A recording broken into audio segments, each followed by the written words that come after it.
You're listening to Factual America. Welcome back to Factual America. I'm here with Tylor Norwood, the director and producer and writer and cinematographer of Robin's Wish. The New York Times said in roughly equal parts, the documentary Robin's Wish strives to honor the career of the peerless actor-comedian Robin Williams and to raise awareness of Lewy Body Dementia, a form of progressive dementia that was diagnosed in Williams after his death from suicide in 2014. Tylor, I know you're not a doctor, but what is Lewy Body Dementia? Yeah, so one of the great things about being a filmmaker is you get to be sort of endlessly curious. So I have talked to a lot of neurologists. I think, understood this disease very well. But I will also caveat that by saying not only am I not a doctor, I don't hold any degrees or purport to be a medical expert. Yeah. But as a layperson trying to understand this thing, essentially what Lewy body dementia is you have this thing in your brain called alpha-synuclein, and it's a protein in your brain that's very helpful. As far as neurologists understand now, it kind of exists at the synapse, so it sort of helps in the transition of electricity and basically helps your brain run smoother. The problem that happens when Lewy body dementia begins is these proteins start clumping up, and you can sort of imagine them as kind of becoming knotted.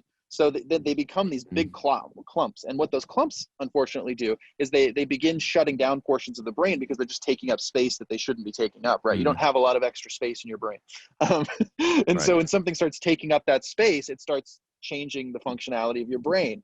What's really interesting is you have this thing called neuroplasticity, and Robin had it in spades because basically it's the concept of if you're a muscle-bound sort of weightlifter and you get MS, multiple sclerosis, you'll last much longer than say you or I would with the same thing because you have more sort of that can be worn down and still maintain functionality. So Robin had this intensely sort of facile, like a dynamic brain. But as this disease sort of grew and took over more and more of his brain, he like anyone else, fell to this thing. And essentially what it does is it starts kind of at your brain stem. And so it's working in kind of deep parts of your brain. So this is why, unlike Parkinson's, which is very much on the same spectrum, so Parkinson's we associate with shaking.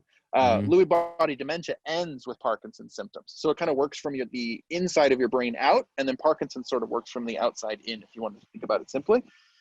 It's very overly generalized, but it is important to know that they're the same thing.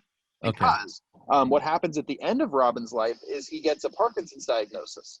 And so people went, oh, so he had Parkinson's. Well, he'd gone through all the horrible symptoms that people with Parkinson's end with. He'd already gone through all of those. And then he started having these motor issues that were very visible. And people would say, oh.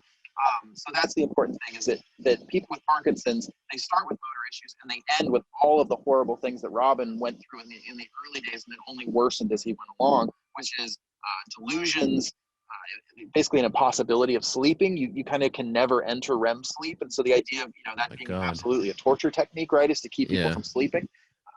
And the delusions is like the number one thing. And then also because of dysregulation of brain chemicals due to the damage that these little bodies are having inside your brain, depression is like the third most important symptom. But there's like 40 symptoms. I mean, you can't really start poking around basically creating holes in someone's brain and not have it be showing up in all these different ways. So it's a really nasty thing.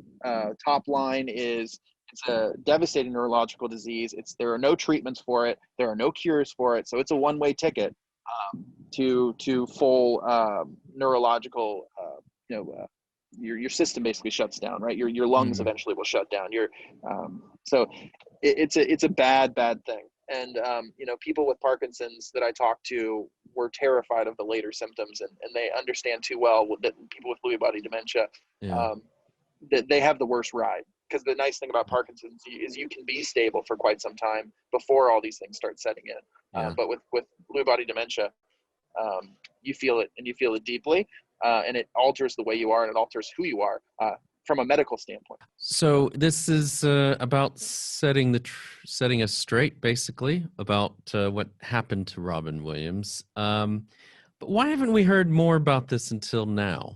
I mean, I know Susan, his partner, did a speaking tour, I think. You've mentioned to other docs, but I don't really feel like much has been done on this until your doc came along. the reason that we haven't heard about this until now is because really what we had to do in the making of this film was untell a story and then retell it in a new way that gives you new information. And that process is really onerous. It's onerous for the audience if not done well, right? Because then you not only have to hold in your mind what you'd heard before, get rid of it, and then make space for something new. I mean, that's not usually how movies go. We're giving you facts, you're processing those, and you're making a picture of what you're seeing and understanding. So that was really difficult, and it was a process that I went through making this film, which was what, when Susan came to me, I said, this is something that you can't be the only voice in. And the process then was finding other people who could say, because she had a very clear record of the story, but I had to go vet that with all these other people. And I had this sort of concentric ring circle of theory of like, you and Robin are at the center of this, but really, I in my life, my friends, I don't know something's really wrong until you can't keep it together at work anymore, right? Like there is some real value to that. That like, of course you knew Robin better than anyone else. Of course what you saw was more intimate and more detailed than what anyone else saw. But the fact that he was on a movie set and couldn't remember his lines is in some ways more important in certain aspects. And so that was the thing that had never been done. Sean Levy had never come forward and talked about any of this stuff. David E. Kelly had never come forward and talked about any of this stuff. So once we started getting that and Robin's friends coming together, you have a clear picture of 17 people coming together. And then in addition to that, from a journalistic standpoint, we got 5 different really leading organizations in terms of brain science and Parkinson's and Lewy Body Dementia to come forward and vet the science of what we did. So essentially groups representing over 50,000 neurologists signed off on the science of the film. So once you have those things in both hands, I think it becomes a lot easier. We've done a lot of the work for the audience. They don't have to say, okay, this is a perspective and now we have to balance that against what else. So I think that was part of the success that we've seen of the film, is that we did a lot of journalistic work to unpack something, repackage it, and put it back in a way that makes you go, oh, okay, cool. I get Robin Williams back, fantastic.